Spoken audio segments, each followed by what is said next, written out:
Last কিছুদিন ধরে একটা প্রশ্ন আমার ইনবক্সে হোয়াটসঅ্যাপে এবং কমেন্টে আসতেছে অনেক বেশি, সেটা হলো 17 ন্যানো কোটিন নিয়ে। আমিও বেশ কিছুদিন এই প্রোডাক্টটা পাই নাই, কারণ অ্যাভেলেবেল ছিল না। অ্যান্ড অনেকেই মনে করে যে এই প্রোডাক্টটা আমি মনে হয় সেল করি। আসলে এরকম কিছুই না, প্রোডাক্টটা হচ্ছে আমি নিজে কিনে, আমিও একজন ইউজার।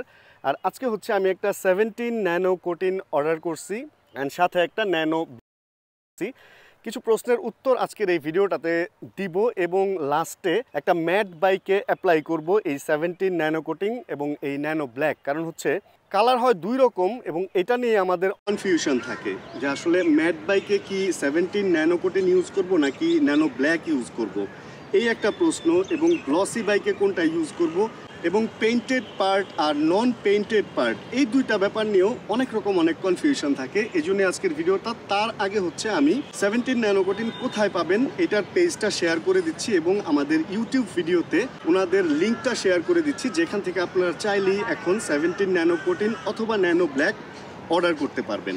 17 ন্যানো কোটিন, এই কোটিনটা আমরা ইউজ করতে পারবো বাইকের পেইন্টেড পার্টে, মানে যেই পার্টগুলোর মধ্যে রং করা থাকে, সেটা ম্যাট পার্ট হোক, মানে ম্যাট পেইন্ট হোক অথবা গ্লসি পেইন্ট হোক। এর আগে আমি গ্লসি বাইকে অ্যাপ্লাই করে ভিডিও করছি, যেটা MSI Vlogs 17 ন্যানো কোটিন দিয়ে সার্চ করলে ইউটিউবে দেখতে পারবেন। আর আজকে হচ্ছে আমি একটা ম্যাট পেইন্টেড বাইক নিয়ে আসছি, যেটার মধ্যে অ্যাপ্লাই করে আপনাদের অল্প একটু ছোট্ট করে দেখাবো, কারণ এর আগে আমি অনেকবার এটা অ্যাপ্লাইয়ের ভিডিও দেখায় ফেলছি। অ্যান্ড যদি এরকম ম্যাট কোনো বাইকে আপনারা এই 17 ন্যানো কোটিন ইউজ করেন, এমন না যে এই বাইকটা গ্লসি হয়ে যাবে। এই বাইকটা বা যেই বাইকে আপনি 17 ন্যানো কোটিন ইউজ করেন, এটা হচ্ছে বাইকে একটা প্রিমিয়াম গ্লসি লুক দিবে এবং ম্যাট বাইকেও একটা প্রিমিয়াম লুক দিবে।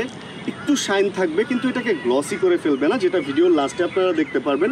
আর সেকেন্ড হচ্ছে বেগুনি রশ্মি বা ইউভি যে ব্যাপারটা থাকে, বাইকের কালার যে নষ্ট করে, আপনি যদি মাসে একবার ইউজ করেন 17 ন্যানো কোটিন, তাহলে আপনার বাইকটা দীর্ঘ সময় জুড়ে নতুনের মতো, এবং প্লাস্টিকের যে পেইন্টেড পার্টগুলো এগুলোর মধ্যে একটা স্পেশাল শাইন থাকবে এবং ওই যে রোদের আলোতে রং যে নষ্ট হওয়ার ব্যাপারটা, ওইখান থেকেও কিছুটা সুরক্ষা দিতে থাকবে। বাইকের যে জায়গাগুলো পেইন্ট করা থাকে, যেমন ট্যাঙ্ক বা সাইড কিট বা মাডগার্ড, এই সমস্ত জায়গাগুলাই ফেন্ডারগুলো হচ্ছে কালার করা থাকে, এবং ব্যাক ফেন্ডার বা ব্যাক মাডগার্ড যেটা, এগুলো হচ্ছে নন পেইন্টেড, মানে এটা শুধু প্লাস্টিক। এই সমস্ত জায়গায় ইউজ করবেন হচ্ছে ন্যানো ব্ল্যাক। আর যেগুলো হচ্ছে রং করা পার্ট, সেটা ম্যাট হোক গ্লসি হোক, ওইখানে ইউজ করবেন হচ্ছে 17 ন্যানো কোটিন। তাহলে আমরা কি করি, আমরা এক কাজ করি, আমরা দুইটাই হালকা করে একটু বাইকের একটা পার্টে ইউজ করি এবং তারপরে পানি এবং ধুলা দিয়ে হালকা করে চেক করব যে আসলে কীরকম সার্ভিস এই দুটা থেকে আমরা পাই।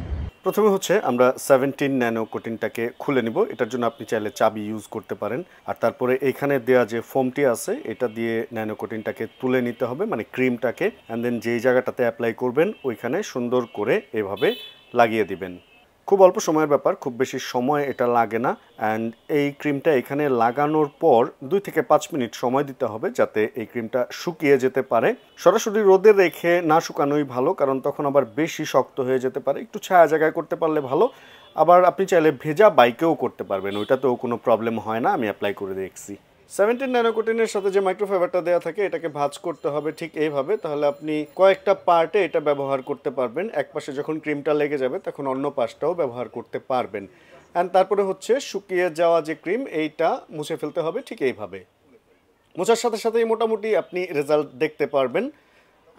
আমি কিছুক্ষণ পর পানি দিয়ে এটা চেক করে আপনাদেরকে দেখাবো ইনশাআল্লাহ। অ্যান্ড এবার চলেন আমরা ন্যানো ব্ল্যাকটা ইউজ কিভাবে করব সেটা দেখি। ন্যানো ব্ল্যাকের সাথে একটা ফোম দেওয়া আছে, যে ফোমটার মধ্যে হচ্ছে আপনি ন্যানো ব্ল্যাকটাকে ঢেলে নেবেন। খুব অল্প করে ঢাললেই হবে, একদম যে ভিজিয়ে ফেলতে হবে তা না, এক সাইডে অল্প করে ঢেলে দেন পরিষ্কার করে ম্যাট পার্টটার মধ্যে আপনি ফোম দিয়ে লিকুইডটা লাগিয়ে দিবেন। অ্যান্ড সেম সিস্টেমে এটাও 2 থেকে 5 মিনিট রেখে হালকা যখন শুকাবে তখন মাইক্রোফাইবার দিয়ে এটাকে মুছে ফেলতে হবে।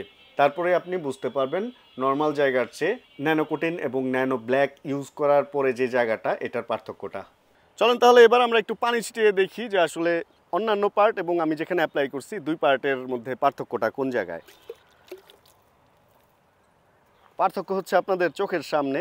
এইখানে ন্যানো কোটিন ইউজ করা হয়েছে, এই কারণে পানি টিকতেছে না। দেখেন আমি ফু দেই, পানি সরে যাচ্ছে। অ্যান্ড এই জায়গাটায় হচ্ছে ন্যানো ব্ল্যাক ইউজ করা হয়েছে, সেম ফু দিলে পানি পড়ে যাবে, বা যদি মুছেন পানিটা থাকবে না, বাইকের ঝাঁকের সাথে এগুলো আসলে পড়ে যাবে। আর এই জায়গাটা আমি অ্যাপ্লাই করি নাই, এটা হচ্ছে নন পেইন্টেড পার্ট। অ্যান্ড এখানে তো দেখতেছেনই পানি একদম বেজে আছে, এটা কোনো নড়াচড়ার নাম নাই। অ্যান্ড যদি এদিকেও দিই যেখানে আমি ইউজ করি নাই, বুঝতে পারবেন পার্থক্যটা এখানে অ্যান্ড এখানে, পার্থক্য চোখের সামনে। এইভাবেই হচ্ছে যদি ফুল বাইকে আপনি এই প্রোডাক্টগুলো ইউজ করে থাকেন তাহলে পার্থক্যটা রেগুলার বুঝতে পারবেন। কাদা হোক, ধুলা হোক, বালি হোক, পানি হোক, বৃষ্টি রোদ, যে কোনো সময় এটা হচ্ছে আপনার বাইককে প্রোটেক্ট করবে। আমি অনেক দিন ধরে ইউজ করতেছি অ্যান্ড অনেক প্রশ্ন আমার কাছে আসার কারণে আজকে এই ভিডিওটা আপনাদের সাথে শেয়ার করলাম। আমি আবারও বলি, এই প্রোডাক্ট আমি বিক্রি করি না, যারা বিক্রি করে তাদের পেজ লিঙ্ক আমি ইউটিউব ভিডিওতে দিয়ে দিতেছি অ্যান্ড তাদের পেজের একটা স্ক্রিনশট আমি এই ভিডিওতে শেয়ার করে দিতেছি, যেখান থেকে আপনারা চাইলে আমার মতো অর্ডার করে ইউজ করতে পারবেন। তাহলে এখান থেকে আজকে এই বিদায় নেই, সবাই ভালো থাকবেন, সুস্থ থাকবেন, আল্লাহ হাফেজ।